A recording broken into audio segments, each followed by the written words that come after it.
Hi guys, this is Skull, and as you can see, I have completed Wave 4 of the Amiibo line. So, anyway, this is just a look at all of the boxes and stuff before I take them out of the boxes.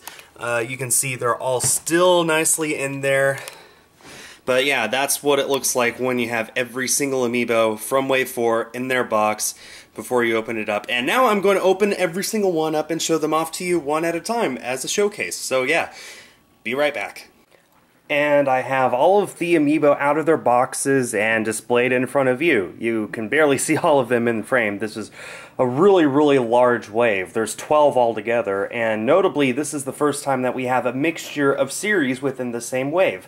So, let's just go left to right, starting with Robin, one of the rares of this wave. It's not an exclusive, but it's definitely hard to find. A lot of stores got less than 5. Like, you can even see close-ups of the book and all the details that went into this. Every single Amiibo so far has been incredibly well made. Very few flaws in any of them. Silver Mario, which is not an exclusive like Gold Mario was. In fact, it's rather common, but very glad that it got released. Very glad I was able to get one with relatively no difficulties. It's the same as the Mario Brothers series, except, you know, just plated silver. Put you right back there. We got Wario. Lucina fell over. So we have Wario, which is probably my least favorite of this wave, honestly. I'm just not a fan of Wario, but the design is incredibly good. I mean, you can see, look at all the details on the back of his shirt and stuff, or jacket, or whatever you want to call it. Very, very nice.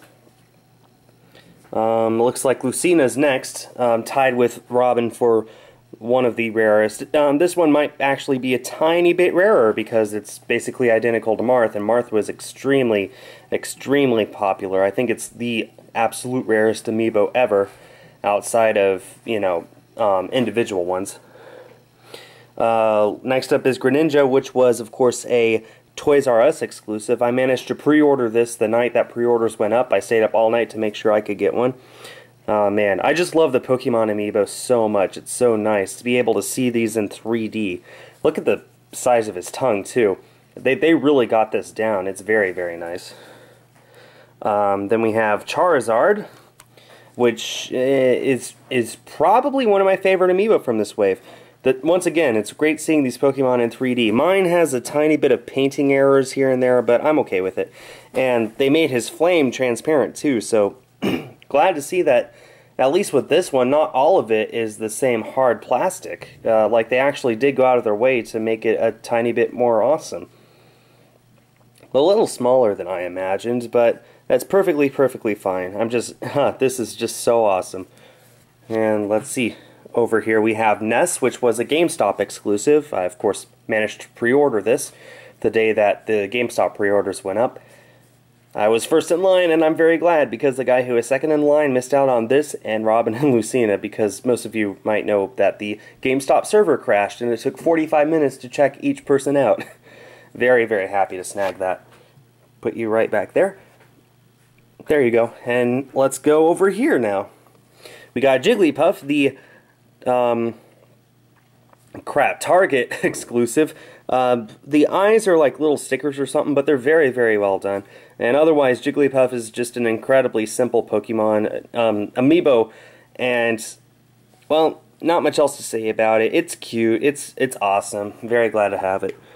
And Pac-Man, which I think is actually the largest of this whole wave, amazingly.